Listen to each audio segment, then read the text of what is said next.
इस मूवी का नाम है ब्रेड 2018। फिल्म की शुरुआत दो लड़कियों को दिखाने से होती है जो एक कमरे में बैठकर नशे वाली पैकेट्स गिन रही थी और ये हिसाब किताब कर रही होती है कि इनके कितने पैसे बनेंगे, क्योंकि वो दोनों एक काफी बड़े ड्रग माफिया के लिए काम करती है। उनमें से एक का नाम टिल्डा था। उन दोनों की दोस्ती काफी गहरी थी। अपना काम करने के बाद ये लेट गई थी आराम करने के लिए, फिर तस्वीरें बनाने लगती है। पर तभी इनके दरवाजे पर दस्तक होती है क्योंकि पुलिस आ गई थी, जिस वजह से दोनों काफी घबरा गई थी। बचने के लिए खिड़की से बाहर आती है और फिर यहाँ से भाग जाती है। अगली सुबह शहर छोड़ने के लिए वो ट्रेन में बैठ जाती है ताकि पुलिस उन्हें ढूंढकर गिरफ्तार न कर ले, क्योंकि नशा बेचने की वजह से उनका नाम क्रिमिनल्स इन्हें मुजरिमों की लिस्ट में टॉप पर सबसे ऊपर आ गया था। ट्रेन में ही टिल्डा की दोस्त वॉशरूम में जाती है और अपने बॉस को कॉल करके बताती है कि कल रात जब हम काम कर रही थी तो हम पर पुलिस का हमला हो गया, हमें भागना पड़ा और सारा माल वही रह गया जो तकरीबन $80,000 के आसपास का था। वो बात कर ही रही थी कि तभी बाहर से कोई दरवाजा जोर जोर से पीटने लगता है। दरवाजा खोलने पर वहाँ ट्रेन कंडक्टर था जो उससे टिकट मांगता है, पर क्योंकि जल्दी जल्दी उन्होंने ट्रेन पकड़ी थी तो टिकट उसके पास नहीं थी, जिस वजह से वो कंडक्टर को अंदर खींचकर उसका मुंह बंद कर देती है। ट्रेन से उतरने के बाद जब वो सड़क पर से गुजर रही थी तो सामने बैठा भिखारी उन्हें गालियां लेकर कहता है कि ये दोनों तो पागल और डायने हैं। दोनों को गुस्सा आता है पर वो सोच में पड़ जाती है कि बोला ये हमें ऐसा क्यों कह रहा है। फिर तभी उनके पास बॉस की कॉल आती है जो कहता है कि तुम्हारे पास अब 48 घंटों का टाइम है मेरे पैसे वापस लौटाने के लिए। जो नशा वो उस कमरे में ही छोड़ आई थी, जिसके पैसे $80,000 अब इन्हें देने होंगे, जिसके लिए वो अपने बचपन की दोस्त डेफनी के घर जा रही थी जो काफी अमीर थी। काफी बड़ी हवेली में वो अकेली ही रहती थी। इनकी दोस्ती उसके साथ भी बहुत अच्छी थी, जिसका सबूत हमें यहाँ उनकी बचपन की कहानी दिखाकर बताया जाता है। वो तीनों जब छोटी थी तो काफी सारे गेम्स खेला करती थी, एक दूसरे के साथ बहुत खुश होती थी और उन्हीं में से एक गेम जो उन सबकी पसंदीदा थी उसका नाम डॉक्टर था। जिस गेम को खेलने के लिए 3 असूल थे। पहला कि हर कोई उस गेम को पूरे दिलचस्पी के साथ खेलेगा, इन्हीं गेम में खो जाएगा। दूसरा असूल इन तीनों के अलावा बाहर का कोई भी इंसान गेम में नहीं खेल सकता। और आखिरी असूल कोई भी गेम को बीच में नहीं छोड़ेगा। तो जाहिर है ये इधर ही रहेंगी, इस घर से तब तक नहीं निकल सकती जब तक कि गेम खत्म नहीं हो जाती। फिर टिल्डा एक स्कूल यूनिफॉर्म पहनकर घर के अंदर चली जाती है। घर में डेफनी उसके लिए खाना बना रही थी। आते ही टिल्डा उसे मोम कह के पुकारती है और वो उसे माँ क्यों कह रही थी उसके पीछे भी एक कहानी है। दरअसल बचपन में जब वो डॉक्टर गेम खेल रही थी तो उस गेम को बार बार खेलने से टिल्डा बोर हो गई थी। कोई और गेम खेलने का कहती है, लेकिन क्योंकि गेम को बीच में ही नहीं छोड़ सकती थी तो मजबूरन उन्हें ये खेलनी ही पड़ती है। असल में डॉक्टर गेम कुछ यूं थी कि उनमें से एक डॉक्टर बनेगी जबकि बाकी की दोनों माँ और बेटी। डेफनी बनती है माँ जबकि टिल्डा की दूसरी दोस्त डॉक्टर बनती है। लेकिन अब टिल्डा को अपना बेटी वाला रोल पसंद नहीं आता क्योंकि वो डेफनी को अपनी माँ बनाना पसंद नहीं कर रही थी। जिस दौरान इनकी बहस हो जाती है जो हाथापाई में बदल गई। वो ये गेम पेड़ के ऊपर बने एक छोटे से घर में बैठकर खेल रही थी तो हाथापाई की वजह से डेफनी नीचे गिर जाती है और फौरन बेहोश हो गई। हॉस्पिटल ले जाने पर डॉक्टर बताते हैं कि इसके दिमाग में गहरी चोट आई है, जिस वजह से हो सकता है कि इसका दिमाग ठीक से काम न करे, मतलब ज़हनी तवाज़ुन खराब भी हो सकता है। जिसके बाद कहानी वापस मौजूदा वक्त में आती है और गेम के मुताबिक ही टिल्डा डेफनी को मोम दे रही थी। यहाँ हमें पता चलता है कि दिमाग में चोट लगने की वजह से डेफनी का ज़हनी तवाज़ुन सच में काफी खराब हो गया है, क्योंकि अब वो इस बचपन की गेम को सच मानने लगी थी। यही वजह है कि वो टिल्डा को अपनी बेटी मानती है, उसके लिए खाना बनाती है। अब हालांकि वो काफी अरसे के बाद मिली थी पर डेफनी को लगता है कि वो अभी स्कूल जाके आई है। डेफनी की माँ होने की असूल काफी सख्त थी। वो जैसे ही टिल्डा के बड़े बड़े नाखून देखती है तो गुस्से में उसका हाथ पकड़ लेती है और बोलती है कितने गंदे नाखून है, काटो इन्हें फौरन। पर जब टिल्डा नहीं काटती तो वो खुद ही कैंची लेकर काटने लगती है। लेकिन ठीक इसी वक्त कोई दरवाजे की बेल बजा देता है जो इनकी दोस्त थी जो डॉक्टर का रोल कर रही थी। अब भी वो एक डॉक्टर बनती है, उनके घर में आती है। डेफनी यहाँ उसे बताती है कि मेरी बेटी को बहुत खांसी हो रही है, डॉक्टर साहिबा जरा देखिएगा क्यों खांसी ठीक नहीं हो रही। जिस पर डॉक्टर उसका चेकअप करती है और इलाज करते हुए उसके घुटने पर एक हथौड़ी मारती है जिससे उसे काफी दर्द हुई। वो जोर से चिल्लाती है। अब टिल्डा और उसकी दोस्त ये अजीब हरकतें इस वजह से कर रही थी, मतलब गेम खेलने पर मजबूर वो इसलिए थी क्योंकि इसके पीछे वजह थी। असल में डेफनी के घर में एक ऐसी खुफिया तिजोरी है जिसके अंदर बहुत सारे पैसे हैं, तकरीबन लाखों डॉलर्स। पर क्योंकि डेफनी का ज़हनी तवाज़ुन तो ठीक नहीं है तो पैसों की उसे कदर नहीं है, नहीं जरूरत। और क्योंकि टिल्डा और उसकी दोस्त को अगले 48 घंटों में $80,000 का इंतजाम करना था, इसीलिए दोनों यहाँ उस तिजोरी से पैसे लूटने के इरादे से आई थी। उसके साथ गेम खेलकर बेटी और डॉक्टर का रोल करेंगे ताकि डेफनी को शक न हो, ताकि थोड़े वक्त और यहाँ रुक के वो अपना मिशन पूरा कर ले, चोरी करके भाग जाए। अब डेफनी डॉक्टर के लिए भी खाना बनाती है। साथ ही खाने के टेबल पर वो टिल्डा को बांध देती है ताकि बाकी बच्चों की तरह वो खाना छोड़ के ना भाग जाए। और अब इनके पास 41 घंटे बचे थे। डेफनी डॉक्टर को कहती है कि आप काफी थक गई होंगी, चलिए आप जाके आराम कर लें, आपको आपका कमरा दिखाती हूँ। फिर आधी रात को टिल्डा की दोस्त यानी डॉक्टर आराम कर रही थी तो तभी एक आवाज से उसकी आंख खुल जाती है क्योंकि कोई उसके दरवाजे की कुंडी घुमाता है। उसे लगता है ये टिल्डा होगी, इसलिए वो उठ के बाहर आती है जहाँ टिल्डा नहीं डेफनी थी, जो उसे कहती है डॉक्टर मुझे अकेली नींद नहीं आ रही, डर लग रहा है, आपके साथ मुझे महफूज लगेगा, मैं यही सोना चाहती हूँ। और वो उसे चाकू दिखाकर यही रुक जाती है। फिर अगली सुबह टिल्डा खत्म वाली बॉक्स के पास अपना मोबाइल चेक कर रही होती है जहाँ तभी उसकी दोस्त आती है। गुस्से में टिल्डा उसे कहती है कि जल्दी करो, निकलो यहाँ से, मैं इस पागल डेफनी के साथ रह के परेशान हो गई हूँ, मुझे नहीं लगता कि अब यहाँ कोई पैसे हमें मिलेंगे, डेफनी ने सारे पैसों को बैंक में रखवा दिया होगा। उसकी दोस्त बोलती है मुझे नहीं लगता, हमें थोड़ी और कोशिश करनी चाहिए, तिजोरी तोड़ने के लिए हो सकता है पैसे हमें मिल ही जाए। और अब उनके पास सिर्फ 28 घंटे बची थी। टिल्डा की दोस्त अंदर जाकर तिजोरी ढूंढने लगती है, जिस बीच एक अलमारी से बाहर आकर डेफनी उस पर हमला कर देती है और फिर हाथ पर भी काट लेती है, जिससे वो काफी डर गई थी। फौरन वहाँ से भागकर गाड़ी की चाबियां लेती है और घर से बाहर आ जाती है। बाहर टिल्डा थी जिससे वो कहती है कि डेफनी ने पागलपन की हदें ही पार कर दी है, चलो यहाँ से। इससे पहले वो यहाँ से जाते यह डंडा लेकर डेफनी आ जाती है, दोनों के सरों पर जोर जोर से मारकर बेहोश कर देती है। अब हम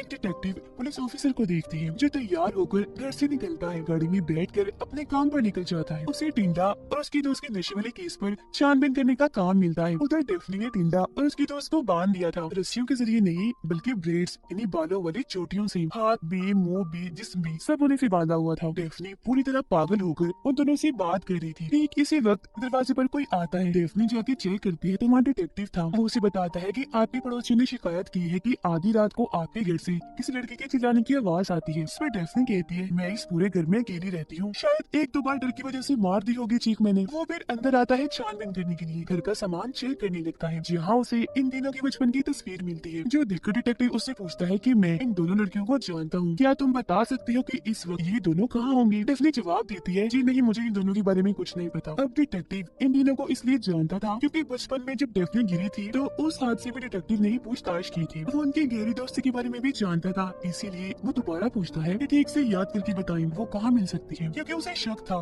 कि हो ना हो वो दोनों लड़कियां इसी घर में ही है। जिस बात से डेफनी को गुस्सा आ गया था और वो अपने मुंह से ये निकाल देती है कि वो दोनों गायब हैं, जिससे डिटेक्टिव का शक यकीन में बदल जाता है कि वो इधर ही है। ठीक इसी वक्त अचानक ऊपर से आवाज आती है तो वो चेक करने ऊपर जाने लगता है, लेकिन डेफनी उसे रोक देती है, कहती है कि आप मेरे घर की तलाशी नहीं ले सकते ऐसे, पहले अपना लाइसेंस दिखाएं। लेकिन फिलहाल क्योंकि उसके पास लाइसेंस नहीं था तो वहाँ से जाने लगता है। पर जाते जाते वो कहते हैं कि अगर वो दोनों लड़कियाँ इस घर में है तो मैं लाइसेंस के साथ वापस जरूर आऊंगा, क्योंकि वो सच में गायब है और उनका नाम क्रिमिनल्स वाली लिस्ट में टॉप पर है। ये सुनकर डेफनी ऊपर जाती है और घर के सभी दरवाजों को मजबूती से बंद करने लगती है ताकि दोनों को पुलिस से बचा सके। अब उन दोनों ने खुद को आजाद कर लिया था, इसलिए एक बार फिर तिजोरी ढूंढने लगती है, जिसके बाद डेफनी टेबल पर खाना लगाती है। वो टिल्डा की दोस्त को कहती है मैं जानती हूँ तुम किस मकसद के लिए यहाँ आई हो, जो काम तुम करना चाहती हो उसके लिए कुछ पहेलियाँ, कुछ छुपे हुए कोड्स हैं जिन्हें जहन में रख के तुम्हें इस हवेली में आगे बढ़ना होगा। एक जगह ऐसी है जहाँ मेरी डॉल्स पड़ी है, फिर आगे बढ़ के एक शीशा तुम्हें दिखेगा जो तुमसे कुछ बोल रहा होगा क्योंकि उसके ऊपर कुछ लिखा हुआ होगा, और जब तुम उस कीमती चीज नंबरों को तोड़ोगी तो कब्र फौरन खुल जाएगी और तुम्हारा मकसद पूरा हो जाएगा, तुम वो हासिल कर लोगी। अब टिल्डा की दोस्त को कुछ समझ नहीं आती कि वो क्या क्या बोले जा रही है। तब टिल्डा अपने दोस्त को साइड में ले जाके बोलती है कि ये एक पहेली है जिससे इशारों में वो समझा रही है जो तिजोरी तक पहुँचने का रास्ता है। नंबर्स वो तिजोरी के कोड्स को कह रही है और कब्र तिजोरी को, तो अब जल्दी से तिजोरी ढूंढने में लग जाओ। अब वो पहली पहेली डॉल्स वाली बात को जहन में रख के आगे बढ़ती है। डॉल्स की मूर्ति के नीचे उसे एक कोड मिलता है जिसका इशारा हॉल में जाने की तरफ था। वो भागकर अब जैसे हॉल में आती है तो उसे वहाँ शीशे पर एक और कोड मिलता है। शीशा वो जैसे ही हटाती है तो एक पेंटिंग के पीछे उसे तिजोरी में ले जाती है, जिसके बाद वो उन सभी कोड्स को नंबर में बदलकर तिजोरी पर लगाती है, जिससे आखिरकार वो खुल ही जाती है, जिसके अंदर सच में बहुत ज्यादा पैसे थे। सभी पैसों को बैग में भर के वो टिल्डा के पास आती है और कहती है कि मुझे पैसे मिल गए हैं, हम आज रात यहाँ से निकल जाएंगे।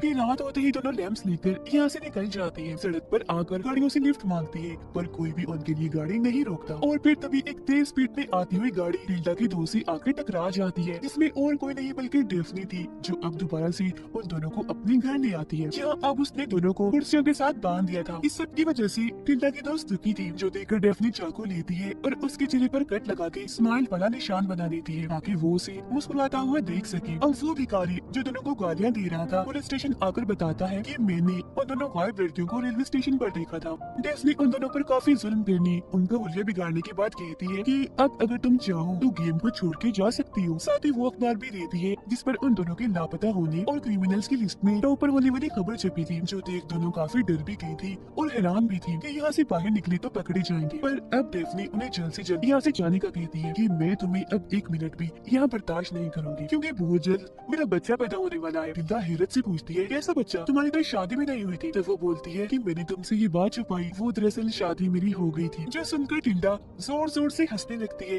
कि भला इस पागल से किसने शादी कर ली। पर उसके दोस्त के दिमाग में एक आइडिया आता है। वो फौरन उठ खड़ी हुई, क्योंकि वो डेफनी के पागलपन को अपने फायदे के लिए इस्तेमाल करने का सोचती है। बोलती है सुनो मेरी बात डेफनी, अगर तुम्हारा बच्चा होने वाला है तो तुम्हें फौरन अभी की भी सर्जरी की जरूरत है, जिसके लिए वो भी मान जाती है और ये दोनों भी उसी लिटा देती है सर्जरी के बहाने जान से मारने के लिए। उन्होंने ऑपरेशन वाले सारे औजार भी ले लिए थे, साथ ही सर्जन वाले कपड़े भी पहन लिए थे। और अब जैसे वो औजार से उस पर वार करने वाली थी कि तभी यहाँ डिटेक्टिव आ जाता है, जिन पे गन पॉइंट करके पीछे हटाता है और नीचे बैठने का कहता है। वो जब दोनों के पास जाता है तो डेफनी उठ खड़ी होती है और डिटेक्टिव के पेट में चाकू घुसा देती है। जख्मी होकर वो जैसे ही नीचे गिरता है, ये तीनों टांगों से मार मार कर उसका बुरा हाल कर देती है। फिर उसकी लाश को एक कवर में पैक करके बाहर जमीन खोद कर वहाँ गाड़ देती है। सबूत मिटाने के लिए उसकी गाड़ी को तालाब में फेंक देती है, जिसके बाद वो तीनों एक ही जैसे कपड़े पहन के खाने की टेबल पर बैठ जाती है। काफी खुश लग रही थी और मजे से अपना खाना एंजॉय करने लगती है। अगली सुबह जब किसी काम से टिल्डा की दोस्त बाहर आती है तो उसे वहाँ डिटेक्टिव दिखता है, जिसकी हालत काफी खराब थी, खून में लथपथ था, डरावना लग रहा था। टिल्डा की दोस्त पर हमला कर देता है, पर वो काफी घबरा जाती है, ये सोचकर कि हमने तो इसे जमीन में गाड़ दिया था, तो फिर ये बाहर कैसे आया। फिर तभी टिल्डा और डेफनी भी आ जाती है, जो उसे अंदर आने का कहती है। अब टिल्डा की दोस्त को खतों वाले बॉक्स से एक छन्ना मिलता है, जिसे उन्होंने डिटेक्टिव की लाश के साथ ही दफन कर दिया था। ये देखकर वो कब्र खोलती है, पर उसी वहाँ डिटेक्टिव की लाश नहीं मिलती, जो देख वो काफी डर भी गई थी और परेशान हो गई थी। फौरन हवेली के अंदर आती है। बेड के नीचे से उसे काफी पुरानी डायरी मिलती है, जिसके अंदर उनकी नशे वाली केस और डिटेक्टिव की मौत के बारे में पहले से ही लिखा हुआ था, जो देखकर उसकी होश उड़ जाती है। तभी इधर डेफनी आती है, जो उसे बता रही थी कि यहाँ जो कुछ भी हो रहा है वो सब इस डायरी में बहुत पहले का ही लिखा हुआ है। टिल्डा की दोस्त को अभी भी समझ नहीं आती कि आखिर यहाँ चल क्या रहा है। जब डेफनी उसे अपना बाजू देखने को कहती है और जब वो अपनी बाजू को चेक करती है तो उस पर बहुत सारे किसी के काटने के निशान थे। तब डेफनी बताती है कि तुम्हारी बाजू पर जितने भी निशान हैं, इतने ही बार